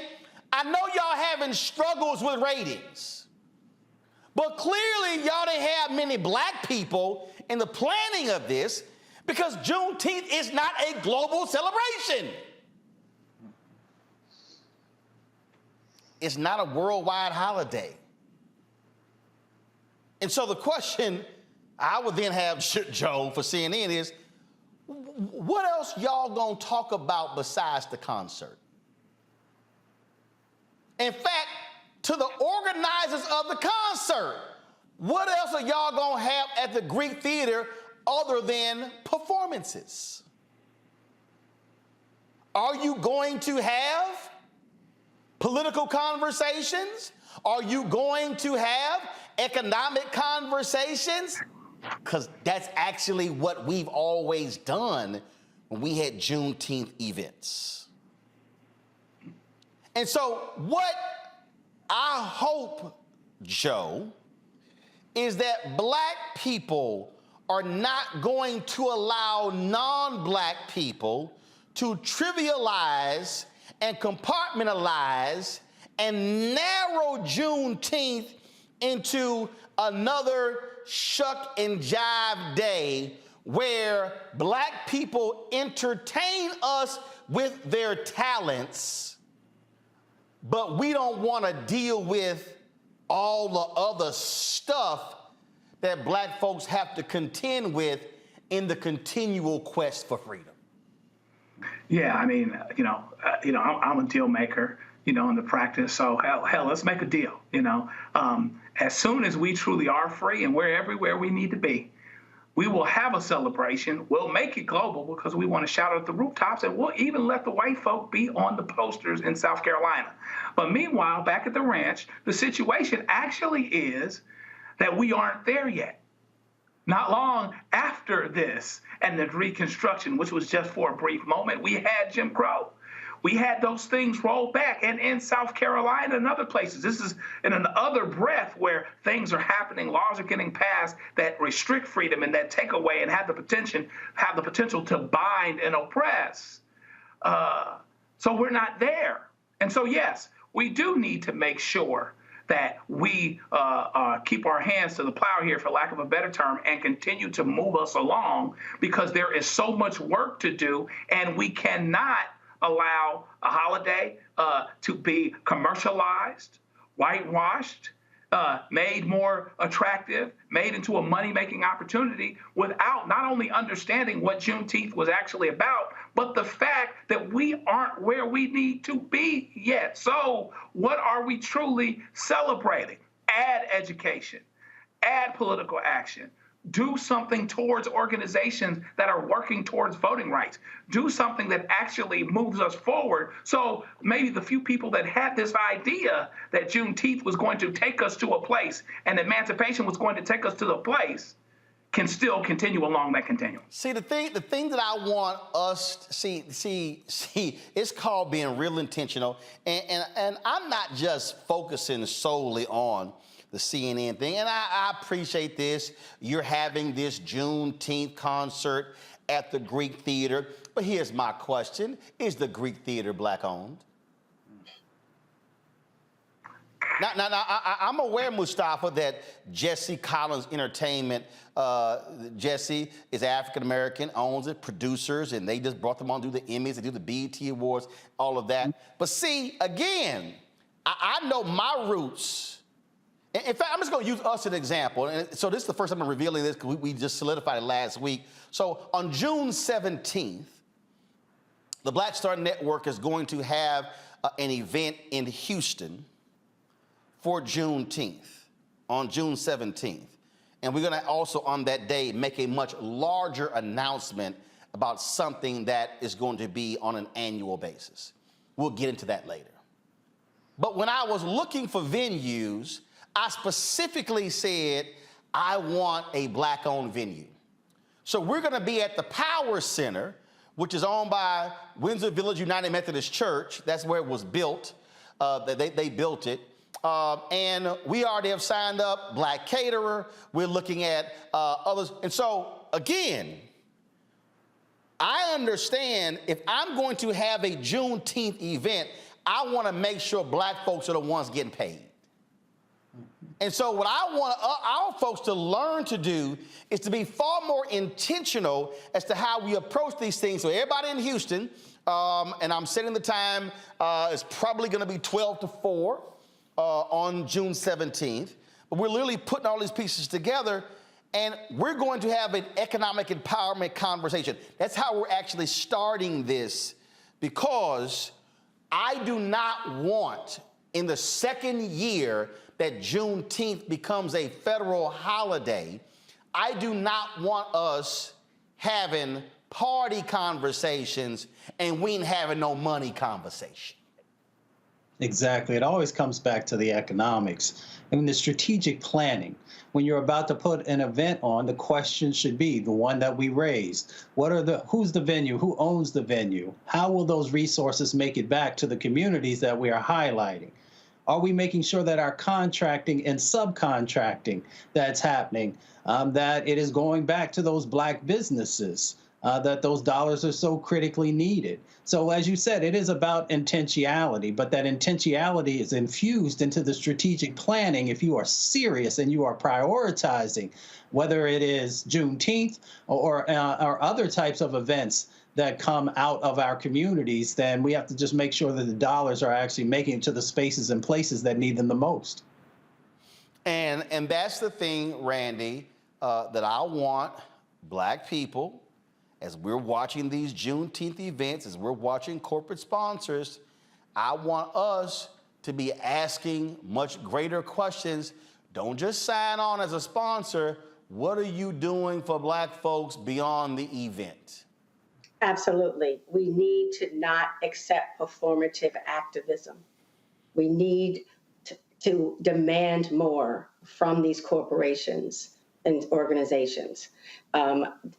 They feel as if they can put a kente cloth on on some soap, and we think that they are down. No, we want to know. We want to look at your supplier diversity. We want to look at what you are doing within Black communities. What does your board look like? How many advertising dollars are you sending to people like Roland Martin? So how are they really doing things to be equitable? Right? If they're talking about it, they need to be about it, and we need not to be bought so easily, because they will get away with what we allow them to. Well, and don't forget, last year Walmart learned that lesson real quickly when they had their Juneteenth ice cream. Y'all remember that? Walmart had the Juneteenth ice cream, and folk were not happy at all about that Juneteenth ice cream. And see, again, if Walmart had actually called some Black people like me, I would have told them, see, had y'all actually partnered with a Black-owned ice cream company. See, some of y'all gonna pick up on that real. If you had partnered with a Black-owned ice cream company and then said, we're gonna place your Juneteenth ice cream packaging in all of our stores nationwide, then y'all wouldn't have got the blowback. But the reality is you got the blowback because you were making the money off of Juneteenth, and that's why they apologized. And so I just want to let everybody know, so when y'all start going to these Juneteenth events, be on the lookout for how the events are being put on, and I want you to be asking the critical questions. Are Black people getting paid from this? No, not are Black people planning. No, not are Black people working, but who's making the lion's share of the money of the event? That's what I want y'all to be asking. We'll be right back on Roland Martin Unfiltered on the Black Star Network. When you talk about Blackness and what happens in Black culture, we're about covering these things that matter to us, speaking to our issues and concerns. This is a genuine people-powered movement. There's a lot of stuff that we're not getting. You get it, and you spread the word. We wish to plead our own cause. Too long have others spoken for us. We cannot tell our own story if we can't pay for it. This is about covering us. Invest in Black-owned media. Your dollars matter. We don't have to keep asking them to cover our stuff. So please support us in what we do, folks. We want to hit 2,000 people, $50 this month, raise $100,000. We're behind 100,000, so we want to hit that. Y'all money makes this possible. Check some money orders. Go to P.O. Box 57196, Washington, D.C. 20037-0196. The Cash App is $RM Unfiltered. PayPal is R Martin Unfiltered. Venmo is RM Unfiltered. Zelle is Roland at RolandSMartin.com. Coming up next on The Frequency, right here on the Black Star Network, Shanita Hubbard. We're talking about the ride or die chick. We're breaking it down. The stereotype of the strong Black woman. Some of us are operating with it as if it's a badge of honor. Like, you even hear Black women like aspiring to be this ride or die chick, aspiring to be this strong Black woman trope at their own expense. Next on The Frequency, right here on the Black Star Network. Black TV does matter, dang it. Hey, what's up, y'all? It's your boy, Jacob Lattimore, and you're now watching Roland Martin right now.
Mariah Cochran has been missing from Peru, Indiana since April 29th. The 17-year-old is 5 feet 10 inches tall, weighs 115 pounds with black hair and brown eyes. Anyone with information about Mariah Cochran should call the Taylor University Police Department at 765-998-5555, 765-998-5555. And also some sad news about one of our black and missing out of Florida. The body of 79-year-old Frederick Bacon has been found. Frederick went missing on Wednesday, May 17th. His body was found Friday. Manatee County, Florida Sheriff's Office is investigating Bacon's death and said no foul play is suspected. His death appears to be an accident, and certainly our condolences go out to the Bacon family. Louisiana jury finds a man not guilty of murder in an historic acquittal, sparking a fight to review Jim Crow verdicts. Evangelista Ramos, a black immigrant from Honduras, was acquitted of murder stemming from an arrest in 2014. Now, Ramos was convicted of a second-degree murder charge in the stabbing death of a woman. After a retrial, defense attorneys found DNA from two people. Neither Ramos was found. Was Ramos. The DNA was found under the victim's fingernails in Nora Ramos' apartment, where prosecutors argued the woman was killed. A non-unanimous jury initially convicted Ramos in 2016. This decision was ruled unconstitutional by the Supreme Court in the landmark case of Ramos versus Louisiana. The court acknowledged the practice as a relic of racism from the Jim Crow era of laws enforcing racial segregation. Louisiana state Democrats have a proposed bill establishing a commission to decide whether a verdict resulted in a miscarriage of justice and whether parole is warranted. Critics of the bill argue that mandatory new trials would strain the court system. Again, here you have folks, Joe, don't care about let's have righteousness with the law. Let's just keep folk locked up. This is why Louisiana is one of the most heinous states when it comes to criminal justice. Yeah, and the Louisiana situation for what did get accomplished as it pertains to this particular Supreme Court case, and let's be clear, it came down because of the Supreme Court. The job is not quite done because it's not retroactive. And that's what needs to happen, because the estimate is there may be 1,000 to 1,500 more people that are still in that situation and can't get something undone. There is always this very, very difficult tug as it pertains to exonerating people, because it actually, to prosecutors and to those that want to feel safe, it makes them feel less safe to know that they actually got it wrong, or for the system to publicly recognize that it got it wrong and that it got it wrong a lot. In any event, this particular one case is a good case because no one should be convicted without a unanimous jury verdict. And in some other states, they're trying to tinker with this some. If Ron DeSantis gets his way and some of these other guys get their way, we'll be dealing with this whole thing again. And so the work is not done. There's more to be done because there are more people that would potentially be free that should never have been convicted. And because this particular law is not retroactive, it just goes forward. You have a lot of people that are left in that gap and they got nowhere to go. And Randy, in fact, you have folks like Ron DeSantis, they want to repeal the First Step Act. They want those folks back in jail. They absolutely want them back in jail. That works for them. They don't want them to have any rights, and they certainly are not trying to even look. First of all, everyone wants to rewrite history and find a way not to even act as if we have this racist past. I mean, we know it's also present, but racist past. If you're saying we created these laws and we've made some mistakes, that would mean that they would have to acknowledge that those mistakes were also based on Jim Crow laws, based on race. And no one is. They don't want to do that. They just feel as if we should just go on, like, that was a long time ago, let's go on, while there are people today sitting in jails that should not be in jail. But I guess Black lives don't matter more than administrative work. Mustafa? I mean, studies have shown us the injustices that exist. 5 to 10% of folks who have been incarcerated are actually innocent. Then you overlay it with Jim Crowism, you overlay it with these racial issues that happen inside of our legal system. It just makes sense to make sure that there is an opportunity to go back and take another look and make sure that people who are innocent are no longer spending 10, 20, 30, sometimes 40 years in prison. But of course, we know that there are individuals like Ron DeSantis and the former Trump presidency who will pardon folks and who also send out these messages that the people that they see value in, that they'll get them out of prison. But other individuals whom they don't see value in, they're willing to allow them to stay in there for decades. Indeed. All right, folks, some good news. Remember, we talked earlier about the 11-year-old kid in Mississippi, but how about Ralph Yarl? Remember, he was a young brother in Kansas City who was shot when he knocked on the wrong door there to pick up his sister. Well, over the weekend, Ralph, with his family, they attended a Memorial Day walk run to raise money for programs and services that support people who have suffered traumatic brain injuries. Of course, the bullet left Yarl with a traumatic brain injury and scars on his face after Andrew Lester shot him. Lester has been charged with felony first-degree assault and armed criminal action for shooting Yarl in the head. Despite his trauma, Yarl was determined to attend the fundraiser and show his support for others who have suffered similar injuries. Yarl did not speak at the event, so it is absolutely fantastic to see that young man up and about. And so certainly prayers continue for him and his family. All right, folks, got to go to a break. We come back. Our marketplace segment, we focus on black-owned businesses. That is next on Roland Martin Unfiltered on the Black Star Network. On a next, A Balanced Life with me, Dr. Jackie. How big a role does fear play in your life? Your relationship to it and how to deal with it can be the difference between living a healthy life, a balanced life, or a miserable one. Whenever the power of fear comes along, you need to put yourself in that holding pattern and breathe, examine, find out if there's something that your survival instinct requires you to either fight or take flight. Facing your fears and making them work for you instead of against you. That's all next on A Balanced Life on Black Star Network. Next on the Black Table with me, Greg Carr. We welcome a towering intellect, activist, master theorist, prolific author, and unstoppable firebrand for change. The one and only Dr. Errol Henderson joins us to talk about his new book, The Revolution Will Not Be Theorized, Cultural Revolution in the Black Power Era. And this is what's going on in so much of academia and in some movement circles is an anti-Black nationalism. It's an hour of power that you don't want to miss. That's right here on the Black Table on the Black Star Network.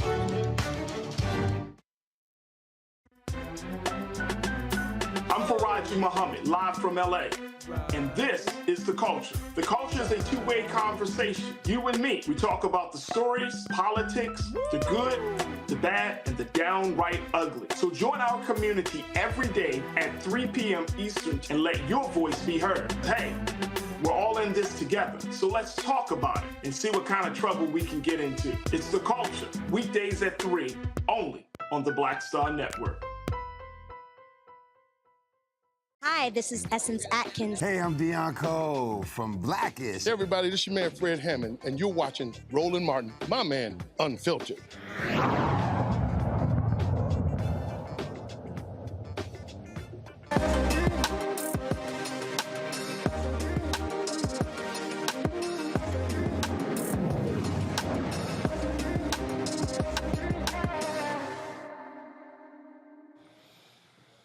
All right, folks, Ghana is one of the countries that dominates cocoa. Unfortunately, though, they don't actually get to make a lot of the money off of it because it goes out. And so one of the things that the president there stated was that they wanted to actually produce manufacture more of the cocoa. And so it was Ivory Coast in Ghana that they got together and they said, hey, we want folks to pay a premium for our cocoa, generate more money.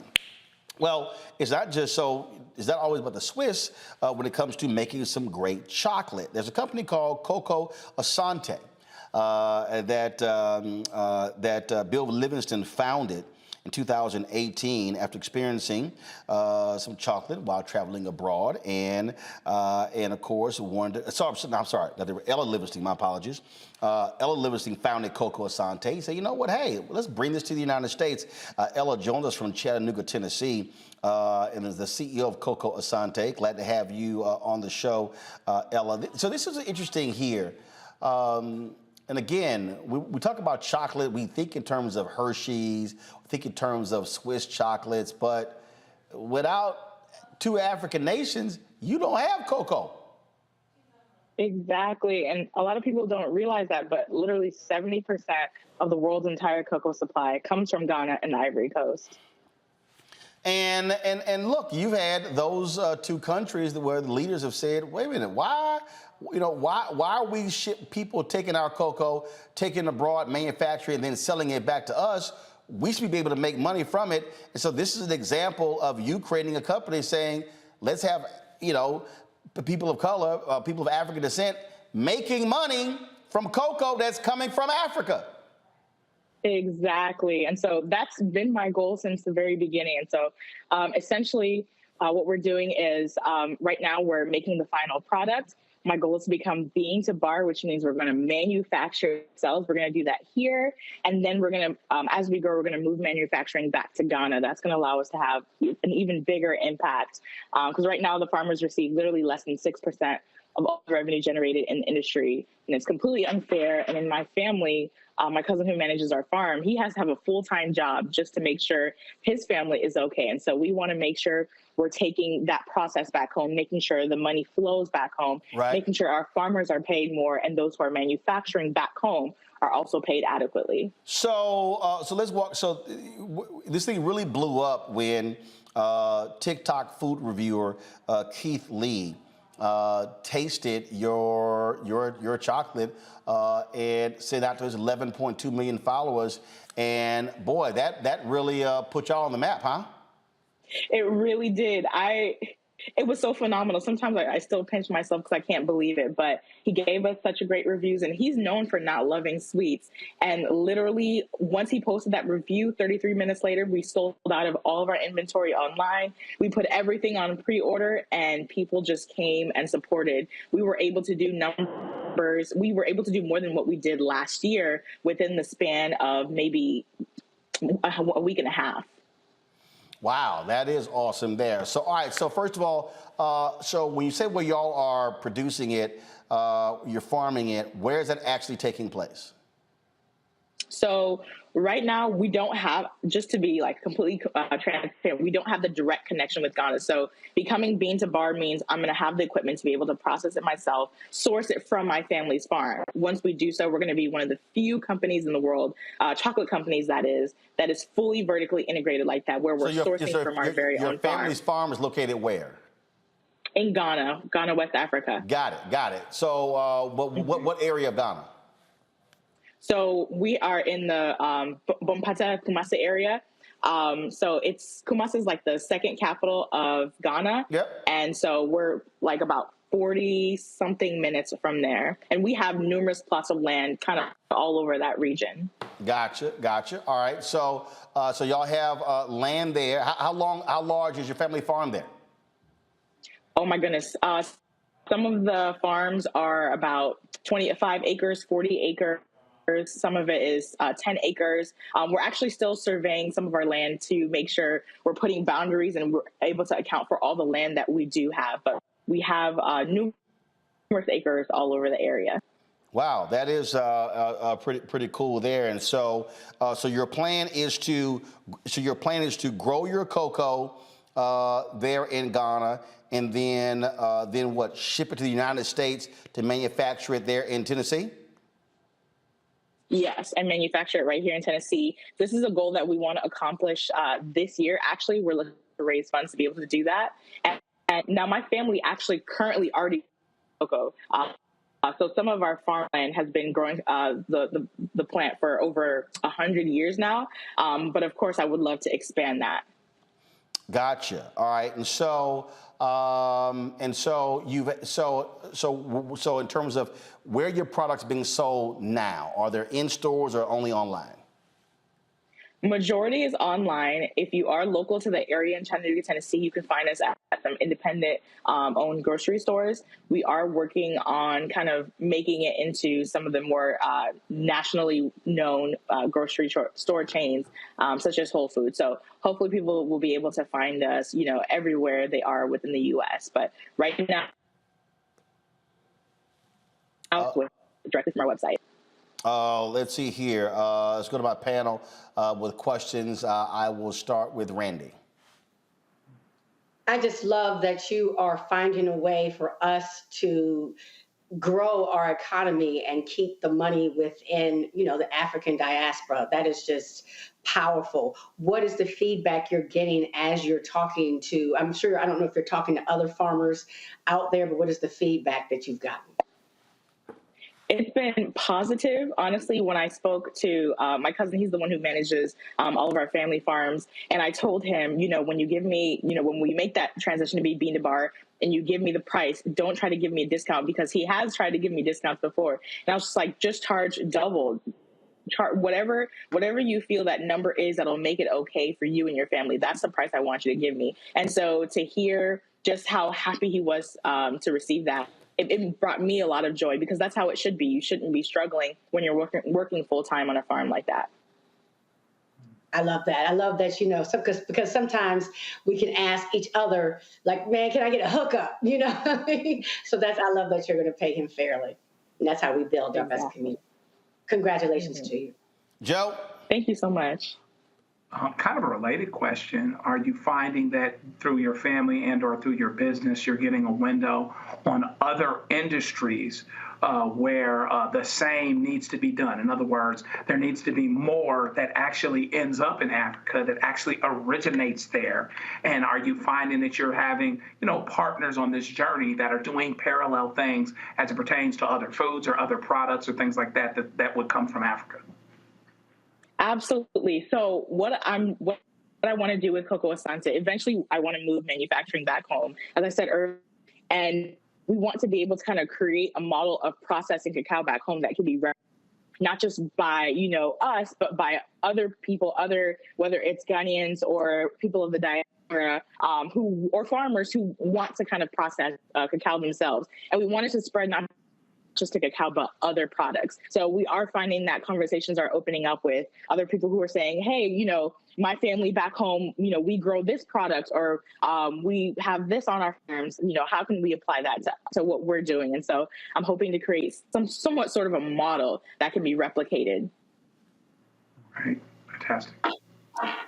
And so we're going to go to Mustafa. And we were talking about, Kumasi, of course. We were there in 2019. And this was, of course, one of the shopping areas there. It is a huge, hustling, bustling place where there are lots of goods and services, a lot of things happening there as well. And it really is a fantastic place. And people really don't understand. Again, as I said, the president of Ghana has made the point, really what you're talking about, when he's saying, hey, enough of us having all of these resources in the motherland, yet he said, we're still the poorest country. When I was in Liberia in February of last year, same thing. All the rubber has been stripped out of Liberia all of these years. There's not a single manufacturing facility. So part of the problem, Ella, you're talking about, people don't realize, is that they don't have any ability to create jobs of people who are living in those countries. And so, sure, harvesting cocoa and then shipping out is one thing. They want it to be manufactured there in Ghana to create those jobs. And so basically, you're talking about from end to end. Produce the cocoa, manufacture the cocoa, sell the cocoa. Exactly. And honestly, with I guess with the chocolate industry being like 140 billion, and Ghana producing about 33% of that, the Ivory Coast doing the other about 37. If we're able to even produce and manufacture 75% of what we're sending out right now, like they're adding in 30 to our economy, and that'll change the GDP of Ghana. So what I want to do has large and huge implications for Ghana's economy. Mustafa, can you have a question? Yeah, I was just going to say thank you for honoring this natural resource that exists in Ghana that many people never realized that it came from. I'm curious, talking about your particular product, which ones are the ones that folks are really asking for, so that you have an opportunity to actually highlight those? Absolutely. So based off of the review, a lot of people are asking for flavors that Keith Lee had tried. 3 flavors every season. The ones that he tried are not available right now, but for what we do have, our most popular flavors are the ones with whiskey in them. So what you see in front of you, that Chattanooga whiskey bonbon, we try to highlight and support local Black women and veteran-owned businesses within that we create. So Chattanooga whiskey is local to our city. We've done one with Boozy Caramel with Uncle Nearest. That's a Black Tennessee brand. We've done Majesty Bourbon, another Black-owned Georgia brand. Black Girl Magic, we did one with their red wine, Black and women-owned. So we're really trying to highlight and support other businesses with the creation we make, and they're super popular, super decadent, super delicious. So this is a video on your Kickstarter page. So you're trying to raise about $10,000. What is that for? Is that for equity stake in the company? What what are you trying to raise with the Kickstarter program? So now we put 10,000 because we had to play the algorithm game to try reach our goal and then get placed on the front page. But essentially the funds that we're looking to raise is it's going to sound crazy, but it's about $150,000 in order to purchase the equipment that we need to process cacao scale that we're at. The equipment, unfortunately, is not cheap. One piece of equipment can run you $30,000. And so we're looking to buy the entire set so that we can produce at capacity. Okay, so I just want to be clear. So obviously your goal is to raise $150,000, but on the page right here it says 10,000. So what do you? Yes. So what do you? So you reach 10,000, then what's the next step? So once you reach your goal, Kickstarter is great about highlighting businesses that seem to have a lot of support. And so then they place you on their front page. You get more and more supporters. The great thing about Kickstarter is they don't cap you. So there have been companies that have raised 3,000% above what they initially went for. So that is somewhat my goal, is to go above and beyond. But with what we raise, we'll be able to, it might not be at the scale that we're at, but on a small capacity, be able to fulfill those awards, start processing on a small scale cacao from our family's farm. Like I said, it won't be enough to keep up with the capacity of what we're doing on the daily, but on a small scale, we'll be able to fulfill those rewards. So your eventual goal is to raise $150,000, and as a part of the Kickstarter, is this, and again, people asking questions, so is this offering equity in the company? Gotcha. So Kickstarter is not for equity. You get rewards. So it's a rewards-based program. So all of our rewards are actually exclusive. Some of them you'll get a bean to bar chocolate bar from our first harvest that we take from my family's farm. That's something that will never come back again. For one of the top rewards, we'll send you a small kit for you to make your own bar chocolate, and we'll provide the cacao beans. We'll provide a mini melanger for you, as well as some of the other ingredients that you'll need. And then you'll provide things like, sugar that you can access yourself. So we'll provide a kit for you to make your own bean and bar chocolate. So really exciting gifts. And we hope that people find value in what we're trying to provide with our rewards. Okay. And again, here, as right here on the page, it says your long-term goals. You have phase 1, phase 2, phase 3, and that is, and so right now you're in what, phase 1? Yeah, we're in phase 1, trying hard to make it to phase 2. Okay. All right, then. All right. Well, look, we certainly appreciate it. Good luck.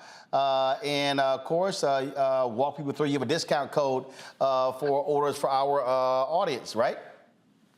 Yes, we do. So use the code RMU10. That's all caps, all together for 10% off. And that's just for your audience.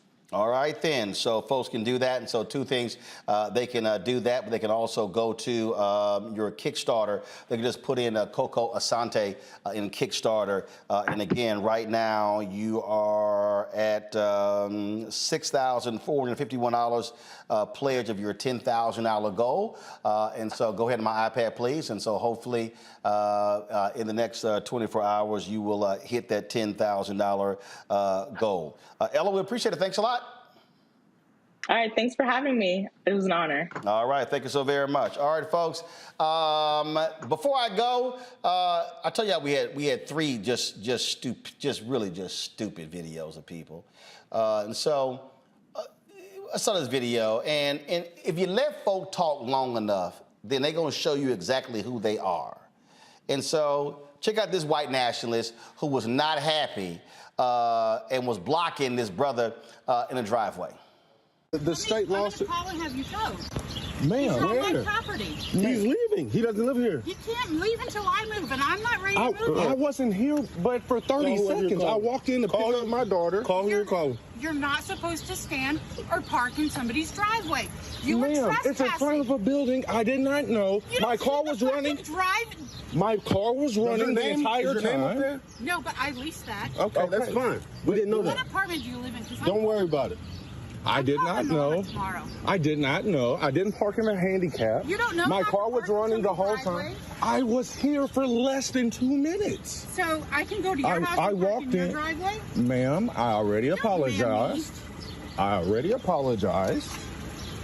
And when you're saying don't ma'am you, I'm trying to be respectful. I'm not doing anything else. I'm trying to back out. I picked up my daughter. I was here for 2 minutes. Okay, I've been parked for 5, so you haven't... Ma'am, you have not been parked for 5. You have not. He just got here to pick up his daughter. How long have from you my been here? house. A couple minutes, right? A couple minutes is 2, which is what I said I was parked here for. That's not 5. Ma'am, I'm trying to leave. Well, I'm trying to get home. So get home then. Well, You're I here. can't because you're in my way. You're in my way. I want to back up. You being a Karen. This is my property. This whole complex is not your property. I'm not trespassing. I leased this garage. Okay, and that's fine. Trying to move. And I'm trying to move. You shouldn't have You're been there being in a the first Karen. place. Do you not understand? All right. For 2 minutes, he can't pick up his daughter? No, that's not a parking spot. Okay. Can you move? And you're not in a parking spot. You're actually partially out in the fire lane. So let's film that. How about we do that? No, you're entitled. That's right, because I'm white and we rule. Oh, okay. Yeah. That's you. That's you. That's you, right? Yeah, come on. I'm white, we rule. All you have to do is wait for it, Joe. May not come when you want it, but it'll be right on time. It's crazy. I mean, at the end of the day, this reminds you is what a lot of this is about. It's about power control or feeling like you're losing it, right? Feeling insecure. And so therefore, I will park in front of someone, stop everything to let them know that they shouldn't be here. Now, what if somebody flipped it on her and decided to trap her? Then she would have had a separate problem, right? And so, see, this is why people go postal. This is why people do things that you wouldn't necessarily think that they do. That they ought to do. And so, once again, you've got a Karen pressing buttons because she feels like she's losing power and losing her way. And by the way, she's leasing the property. She didn't even own the property. She didn't even own the garage. It's not hers either. Okay? It's crazy. They will always show themselves, Mustafa. It's just ridiculous. I mean, these folks believe that they can weaponize their supposed privilege to be able to do and say anything that comes into their minds. And it's no longer 1930, 1954, 1968. This is 2023. Get it together. Randy? She shows why they cling so hard to white supremacy, because the only thing that she has is that whiteness. We can look at her and see there's no other reason she should feel superior, but that's all she's got is the system of white supremacy to make her feel that she could talk that way. Because, I mean, why they always got to look like that? Come on. All right, folks, that is it. Joe, Randy, Mustafa, I certainly appreciate it. Thank you so very much for joining us on our panel, folks. Tomorrow, I'll be broadcasting from Atlanta, where more than 100 groups are gathering to talk about the focus over the next year when it comes to the 2024 election. So we will be there tomorrow, Thursday, and Friday. So look forward to that. The National Coalition of Black Civic Participation is putting that together, and so we will be there. So looking forward to that. And so we'll see you then. Don't forget, folks, support us in what we do. Download the Black Star Network app, Apple phone, Android phone, Apple TV, Android TV, Roku, Amazon Fire TV, Xbox One, Samsung Smart TV. You can also support us with your contributions by joining our Bring the Funk fan club, send check-in money orders to P.O. Box 57196, Washington, D.C., 20037-0196. Cash App, $RM Unfiltered. PayPal, R Martin Unfiltered. Venmo is RM Unfiltered. Zelle, Roland at RolandSMartin.com, Roland at RolandMartinUnfiltered.com. And of course, be sure to get a copy of my book, White Fear, How the Browning of America is Making White Folks Lose Their Minds, available at bookstores nationwide. Get it from Barnes & Noble, Amazon. Download your copy on Audible, folks. I will see you tomorrow right here. Roland Martin Unfiltered on the Black Star Network. Holla! Folks, Black Star Network is here. Oh, no punches! I'm real revolutionary right now. Support this man, Black Media. He makes sure that our stories are told. Thank you for being the voice of Black America, Roland. Stay black. I love y'all. All momentum we have now, we have to keep this going. The video looks phenomenal. See, this difference between Black Star Network and Black-owned media and something like CNN. You can't be Black-owned media and be scared. It's time to be smart. Bring your eyeballs home. You dig? Pull up a chair, take your seat. The Black Tape with me, Dr. Greg Carr, here on the Black Star Network. Every week, we'll take a deeper dive into the world we're living in. Join the conversation only on the Black Star Network.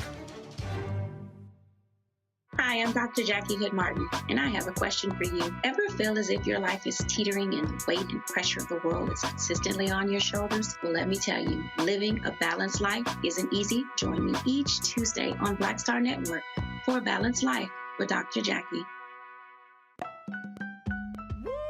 We're all impacted by the culture, whether we know it or not. From politics to music and entertainment, it's a huge part of our lives, and we're going to talk about it every day right here on The Culture with me, Faraji Muhammad, only on the Black Star Network.